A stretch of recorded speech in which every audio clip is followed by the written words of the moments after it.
Assalamualaikum warahmatullahi wabarakatuh. Selamat pagi. Kami dari kelompok 1 akan mempresentasikan angket profiling peserta didik. Adapun anggota kami yaitu Anissa Rofifa, Desi Sakinah Tinendung, Diana Erawati Tumangger, Hasrat Putra Setiawan Lase, Intan Sri Mai Astari, dan saya sendiri yaitu Nadila Ismi. Nah, di sini saya akan mempresentasikan angket profiling peserta didik.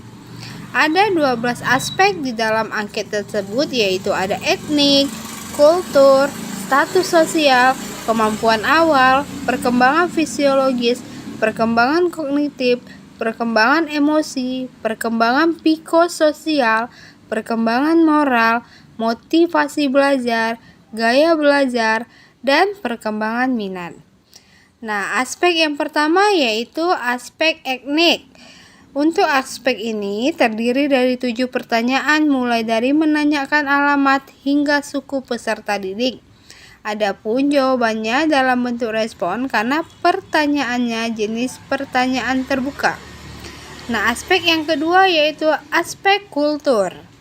Untuk aspek kultur ada 6 pertanyaan dari poin A sampai F.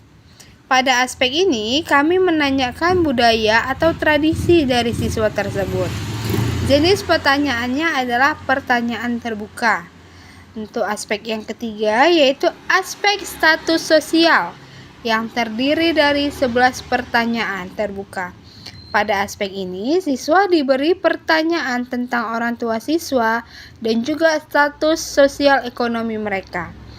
Adapun aspek-aspek selanjutnya akan dijelaskan oleh rekan saya, yaitu Anissa Rofifa.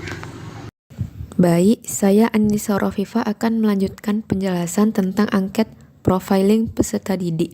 Aspek yang selanjutnya yaitu aspek keempat, adalah aspek kemampuan awal.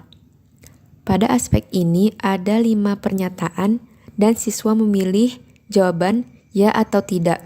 Kemudian terdapat bagian keterangan di mana siswa memilih jawaban atau siswa dapat menambah jawaban seperti sering, kadang-kadang, dan jarang. Kemudian aspek yang kelima yaitu perkembangan fisiologis. Ada 9 pernyataan yang berkaitan dengan perkembangan fisik dari siswa, seperti tentang tinggi dan berat badan, pendengaran dan penglihatan yang baik. Pada aspek ini, siswa memilih antara jawaban ya atau tidak dengan keterangan jika ada jawaban lain dari siswa tersebut. Aspek yang keenam yaitu perkembangan kognitif. Ada 12 pernyataan yang berhubungan dengan kemampuan berpikir siswa, seperti tentang kemampuan mengingat, menghafal, berhitung, dan ide-ide. Untuk aspek ini, siswa memilih jawaban ya atau tidak. Aspek yang ketujuh yaitu perkembangan emosi. Ada 10 pernyataan tentang emosi atau perasaan siswa. Untuk aspek ini, siswa memilih jawaban ya atau tidak dan ada kolom keterangannya juga.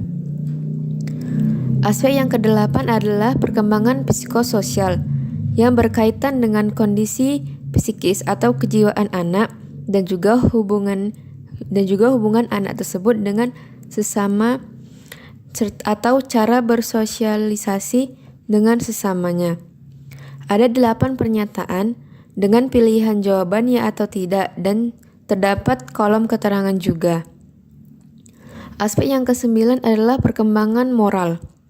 Ada 9 pernyataan mengenai perkembangan anak dalam sikap baik atau buruk dalam lingkungan masyarakat, seperti menaati peraturan, jujur, bersikap 5S, dan lain sebagainya.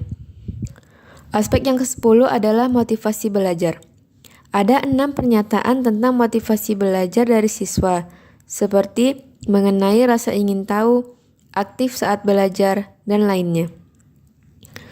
Aspek yang ke-11 adalah aspek gaya belajar. Untuk gaya belajar ini, ada 3 hal atau 3 gaya yang menjadi fokus kami dalam angket, yaitu auditory, visual, dan kinestetik. Untuk gaya belajar auditori diwakilkan oleh pernyataan A dan B. Untuk visual yaitu pernyataan poin C, D, dan E, serta untuk kinestetik yaitu pernyataan F dan G. Aspek yang terakhir atau yang ke-12 yaitu perkembangan minat. Di sini kami fokus pada bagaimana siswa tertarik atau cenderung untuk belajar. Ada 5 pernyataan dan siswa bisa memilih ya atau tidak, serta menambahkan jawaban lainnya di kolom keterangan. Sekian presentasi kami tentang angket profiling peserta didik ini. Lebih kurangnya kami mohon maaf. Terima kasih.